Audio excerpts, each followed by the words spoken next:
let's see. 6. The following reaction is a single-step bimolecular reaction. So single-step bimolecular.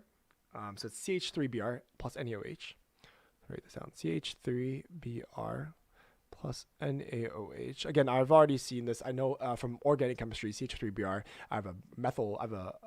I have a alkyl halide plus a strong base. Easy SN2 reaction, right? That's why it's a single-step bimolecular reaction. I know this is SN2. You don't have to worry about this if you're grade 12, but I know that's because of organic chemistry here. This is simply nucleophilic substitution, a one-step nucleophilic substitution with 2 molecules. Okay, so it says when the concentrations of CH3Br and NaOH are both 0.170, the rate of reaction is 0.090 molarity per second. What is the rate of the reaction if the concentration is doubled? B, what is the rate of reaction if concentration is halved? And what is the rate of the reaction if the concentration of CH3Br and NaOH are both increased by a factor of 5? So let's look at this question here. And basically we have to know that our rate of reaction, our rate here, I'm going to say rate is R, is our rate of reaction here, equals some constant K times our multiplied by our concentrations, right? So if you look here, rate of reaction equals K times our CH3Br, Br, and our NaOH, our reactants, right? Our concentration of our reactants. So CH3Br times our NaOH. And then, as we know from this, if we balance this chemical equation out, it's simply just 1, 1, 1, 1, right? So we don't have to put our exponents here because it's an exponent of 1. If we had to balance this, and if, for example, if the coefficient here was 2, then I would have to put 2 as my exponent here. But in this case, it's because I balanced my chemical equation, it's all 1s on across the board. My exponent here is 1. So if it says here the rate of the reaction when both of these guys are 0.170, the rate is 0.009, right? So I'm going to write here 0.009 molarity per second equals, I don't know what K is, but I know the concentrations are both 0.170, right?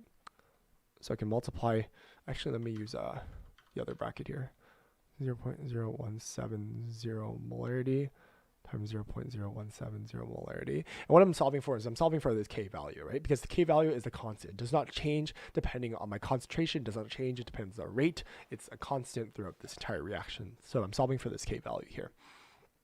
So I'm going to do, I'm going to bring this guy over. I'll bring this guy over as well, which means K would have to equal 0.009 molarity per second divided by 0.0170 moles times 0.0170 moles, and then K would equal, let me take out my calculator and figure this out, 0.009 divided by, sorry, give me a second, 0.009 divided by 0.0170 times 0.0170, this would get me a value of K would equal 31.14. Let me just make sure I have my decimals right. Yep, I'm good. This here would equal 31.14, and this here is my K value for this reaction here. So given this K value, what we can do is let me just check their K value here. Rate of reaction rate here comes twice. Okay. I don't think they solve for a K value here, which is odd, but that is okay. So let's look at this problem here. It says A, what is the rate of the reaction if the concentration of CH3 is doubled? So what they did was they actually used logic to solve for this one. So if I doubled my rate of reaction, if I doubled my concentration of CH3Br, what does that mean? So let's do that. So if I double 0.170, I would get 0.340. So let's do this in red. Maybe this would be A. I'm using algebra to verify this, but I'm going to use logic to solve for the rest of these problems. But if R equals, I have 31.14 as my constant here, times CH3Br is doubled, right? So I would get 0.0340 molarity, and then the concentration of sodium hydroxide stays the same, right? So 0.170 moles. So what reaction would I get? So I'm going to just plug this into my calculator, or so 31.14 times 0.030 times 0.0170 And as you can see, my rate here is simply 0.018 moles per second, right? And if you compare that to the initial one, which is 0.09, this here is simply double the speed, right? So if I double my concentration of my CH3Br, I double my rate of reaction, right? So you can say here my rate of reaction, I'm going to do a general statement here, because R equals K times CH3Br times NaOH. I can say that R is proportional to my concentrations of CH3Br. It's also proportional to my NaOH, right? Because my exponents here are 1. So B, if I halved, so it says here, what is the rate of reaction of reaction if concentration of NaOH is halved? Which means because if I have half of NaOH, it means I have half of my rate as well. So let me do that in blue. So if half the NaOH, I also get half the rate. So my rate is also halved. And then here, what is the rate of reaction if the concentration of CH3Br and NaOH are both increased by a factor of 5? So if I have, so what is the rate if my concentration here is 5 times, right? 5 times CH3Br and 5 times NaOH.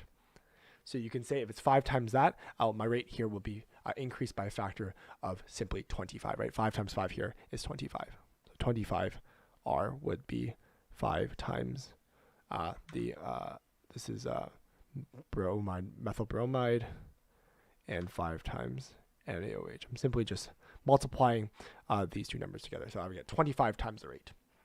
So this here, A is doubled good, rate is halved, and the rate is 25 times. So this here, great solution.